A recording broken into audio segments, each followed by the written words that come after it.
आज मी तुम्हाला syllabus topic plumbing types of plumbing pipes हे शिकवणार आहे.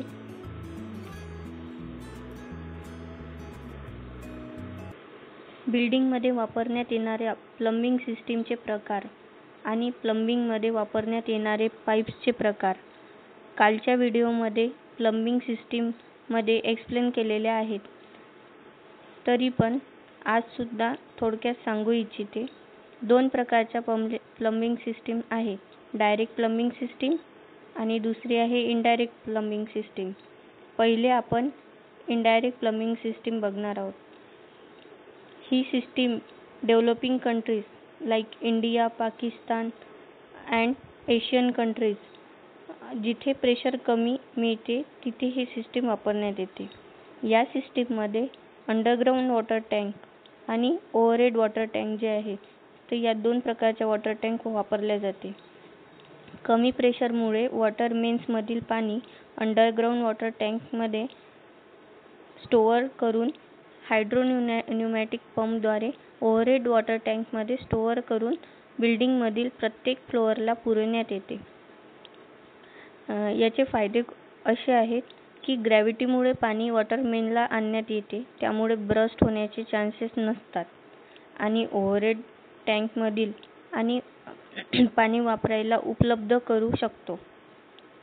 याचे डिसएडव्हान्टेज असे आहे की वरील टॉपमोस्ट फ्लोअरला प्रेशर कमी येते आणि बॉटममोस्टला प्रेशर जास्त येते, त्यामुळे शॉवर आणि फ्लश वॉलला काम करायला प्रॉब्लेम येतात.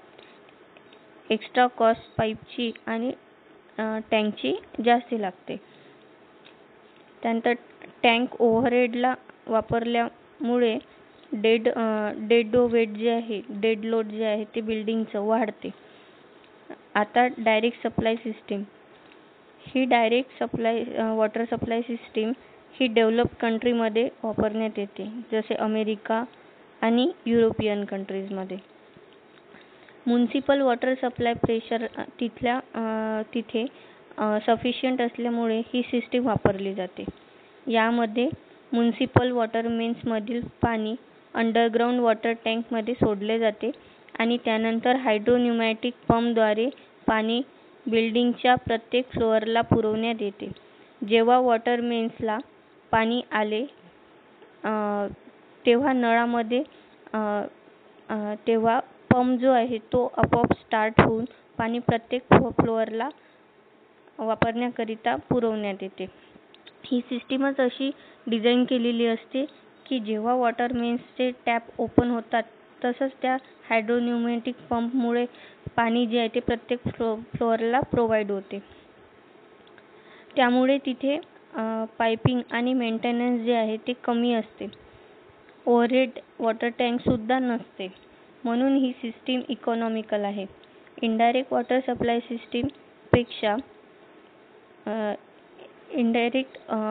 सिस्टीमपेक्षा ही सिस्टीम जी आहे ती इकॉनॉमिकल आहे. ही सिस्टीम अशा प्रकारे डिझाईन केलेली आहे की कोणत्याही प्रेशरमध्ये प्रत्येक फ्लोअरला पाणी जे आहे ते पुरवले जाते. ही सिस्टीम लेस एनर्जी कंझ्युम करणारी आहे, त्यामुळे इथे ही इकॉनॉमिकल आहे जास्तीत जास्त. आणि त्यानंतर याचे नुकसान जे आहे ते असे आहे की कंटिन्युअस वॉटर सप्लाय आणि प्रेशरमुळे पाईप ब्रेक होतात. ही सिस्टीम ऑपरेट करायला बॅकअप आणि पॉवर सप्लाय जनरेटरचा वापर करावा लागतो. हा पॉवर नसेल तर पाणी पण मिळणार नाही. तर आपण आपल्या मेन टॉपिककडे वळूया. प्लंबिंग सिस्टीममध्ये यूज्ड होणारे पाईप्सचे प्रकार. सगळ्यात पहिला जो पाईपचा प्रकार आहे तो म्हणजे इथे दिला गेलेला नाही आहे, पण तो जनरली पाईप जो आहे तो यूज करतो आपण. कितीही मीटरचा आपण तो यूज करू शकतो. त्याला पेक्स पाईप म्हणतात. तो एक पेक्स पाईप जो आहे त्याला क्रॉस लिंक पॉलिथिलीन पाईप सुद्धा म्हणतात. हे जे पाईप आहे तो फ्लेक्झिबल प्लास्टिक पाईप असतो आणि याची कॉस्ट जी आहे ती जास्ती असते. इन्स्टॉल लवकरात लवकर करता येते आणि कमीत कमी मेंटेनन्ससुद्धा असते. कॉपर पायपिंगपेक्षा खूप चांगले असते आणि हीट रेझिस्टन्स असल्यामुळे हॉट वॉटरसाठी आणि कोल्ड वॉटरसाठी सुद्धा हा जो पाईप आहे तो उपयोगात येतो. आणि स्पेसिफिकली हा जो पाईप आहे तो आउटडोर करिता वापरू शकत नाही, कारण UV रेज प्लास्टिक लेअर जी आहे ती डॅमेज करते. त्यानंतर इथे जी तुम्हाला फिगर दाखवलेली आहे, इथे जी तुम्हाला डायग्राम दाखवलेली आहे ती कास्ट आयर्न पाईप्सची आहे. तर घराच्या सिवर लाईन करिता आणि कमर्शियल प्रॉपर्टी करिता हा कास्ट आयर्न पाईप जो आहे तो आपण वापरू शकतो. हे पाईप जे आहे ते सिवेजचे वजन जे आहे वजन आणि दगडांचे वजन न तुटता बिअर करू शकतात, कारण ते मजबूत असतात. याचा ड्रॉबॅक असा आहे की करोजन लवकर होऊन जंग खातात. त्यानंतरचा जो पाईप आहे तो आहे ॲस्बेस्टॉस पाईप. ॲस्बेस्टॉस पाईप जो आहे तो सिमेंट आणि ॲस्बेस्टॉस पासून बनलेला आहे. बाकी पाईपपेक्षा चीप असतात, पण हेवी वेटमुळे लवकर ब्रेक होतात. हे pipe went pipe, soil pipe आणि रेन वॉटर पाईप म्हणून वापरले जातात. नेक्स्ट जो पाईप आहे तो आहे विट्रिफाईड क्ले पाईप. याला स्टोनवेअर पाईप सुद्धा म्हणतात. सॉफ्ट सॉइल जी आहे ती हाय प्रेशरमध्ये बर्न करून हे पाईप बनवले जाते आणि हे पाईप बनल्यानंतर लगेच याला कॉन्क्रीटच्या बेडवर ठेवले जाते. आणि अंडरग्राऊंड ड्रेनेज पाईप, जिथे कॉस्ट जी आहे कन्स्ट्रक्शनची ती कमी असते, तिथे हे पाईप जे आहे ते वापरले जातात, कारण हे पाईप स्वस्त असतात. त्यानंतर GI पाईप. GI पाईप पण म्हणू शकतो किंवा गॅल्वनाइज्ड स्टील पाईप सुद्धा म्हणू शकतो. जेव्हा स्टील पाईपला झिंकचे कोटिंग चढवले जाते तेव्हा त्या प्रोसेसला गॅल्वनायझिंग म्हणतात. तर त्याच प्रोसेसने हे GI पाईप जे आहे ते गॅल्वनाइज्ड आयर्न पाईप जे आहे ते बनवले जातात. स्टीलला करोजन होण्यापासून वाचवले जाते आणि या झिंकच्या कोटिंगमुळे. कॉपर पाईपपेक्षा GI पाईप जे आहे ते स्ट्रॉंग असतात. सॉफ्ट आणि ॲसिड वॉटरमध्ये हे पाईप लवकर करोड होतात. जिथे करोजन होण्याचे चान्सेस कमी असतात तिथे हे पाईप वापरले जातात. कॉपर पाईपपेक्षा GI पाईप हे इकॉनॉमिकल आहे, पण PVC पाईपपेक्षा हे कॉस्टली असतात. आता फॉर एक्झाम्पल सांगते मी, 1930 ते 1980च्या सुमारास जे बिल्डिंग बांधल्या गेलेल्या आहे तिथे हे पाईप तुम्हाला दिसून जाणार. पण जुन्या बिल्डिंगमध्ये असल्या कारणामुळे हे पाईप जे आहे ते रिपाईप म्हणजे चेंज करून इथे दुसरे पाईप जे आहे ते लेटेस्ट पाईप तिथे बसवण्यात आलेले आहे. त्यानंतर लीड पाईप.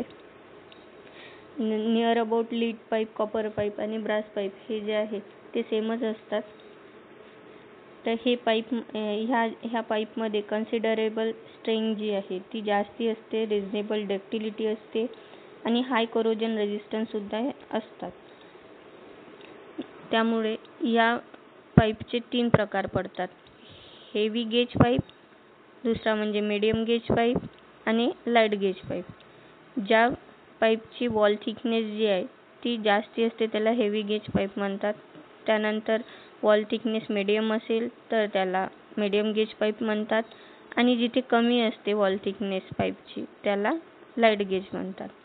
हॉट आणि कोल्ड वॉटर या दोन्ही वॉटरसाठी ही सप्लायसाठी हे पाईप जे आहे ते यूज होतात. त्या पाईपला हाय टेन्साईल स्ट्रेन असल्यामुळे लवकर बेंड होतात. याच्या थिन वॉल्समुळे प्लंबिंगच्या जॉईंटकरिता वापरले जातात. जेव्हा ग्राउंड वॉटरच्या कॉन्टॅक्टमध्ये येतात तेव्हा कॉपर पाईप वापरतात. तसेच हे ब्रास पाईपसुद्धा आहेत. जनरली हे टॉयलेटमध्ये जे मोठे मोठे बेंड्स असतात किंवा जॉईंट्स असतात ते हे ब्रास पाईप जे आहे ते त्याचे तिथे वापरले जाऊ शकतात. त्यानंतर हे स्टील पाईप. जनरली हे पाईप प्लंबिंग करिता वापरत नाही, इंटेरियर डिझाईन करिता वापरले जातात, कारण करोजन फ्री असतात. त्यानंतर करोजन फ्री असतात आणि याला डेली मेंटेनन्स नसते, रेग्युलरली मेंटेनन्स नसल्यामुळं याची ग्रिल वगैरे बनवण्याकरिता याचा जास्तीत जास्त वापर होतो. त्यानंतर आहे प्लास्टिक किंवा PVC पाईप. PVCचा लॉंग फॉर्म जो आहे तो आहे पॉलिव्हिनिल क्लोराईड पाईप. हे पाईप लाईट वेट असतात. करोजन रेझिस्टन्स आणि इन्स्टॉलेशन जे आहे ते याचे इझी असतात. त्यामुळे याचे 3 प्रकार आहेत ते डिवाइड केलेले आहे. अनप्लास्टिसाइज PVC पाईप, जे की पाईप कोल्ड वॉटर सप्लाय करिता वापरतात. जिथे 45 डिग्रीच्या खाली टेम्परेचर असते तिथे हे पाईप आहे ते वापरतात. त्यानंतर दुसरा जो प्रकार आहे तो आहे plasticize pipe. Plasticize पाईपमध्ये lower strength आणि लोअर वर्किंग टेम्परेचर लागते UPVC पाईपपेक्षा. UPVC पाईप म्हणजे अनप्लास्टिसाइज पॉलिव्हिनिल क्लोराईड पाईप. आणि थर्ड जो पाईपचा प्रकार आहे PVC पाईपचा तो आहे chlorinated PVC pipe, CPVC pipe. हे पाईप हायर टेम्परेचरवर काम करतात. जसं 120 डिग्री सेल्सिअसच्या वर जर टेम्परेचर असेल तर हे जे पाईप आहे ते वापरले जाते. ज्या अर्थी हे पाईप जास्ती डिग्रीवर काम करतात तसेच याला कमी सुद्धा याच्यावर आपण काम करू शकतात. त्याच्यामुळे हॉट आणि कोल्ड वॉटर सप्लाय करिता या दोन्ही करिता हे CPVC पाईप जे आहे ते आपण वापरू शकतो. आणि यात तिन्ही पाईप जे आहे ते PVC पाईपमध्येच मोडल्या जातात. तर हे सर्व पाईप AC पाईप म्हणजे ॲस्बेस्टॉस सिमेंट पाईपपेक्षा महागडे असतात, पण GI पाईपपेक्षा चीप असतात. अशा प्रकारे आपण इथे माहिती घेतलेली आहे की प्लंबिंगमध्ये कुठल्या कुठल्या प्रकारचे पाईप जे आहेत ते आपण वापरू शकतो.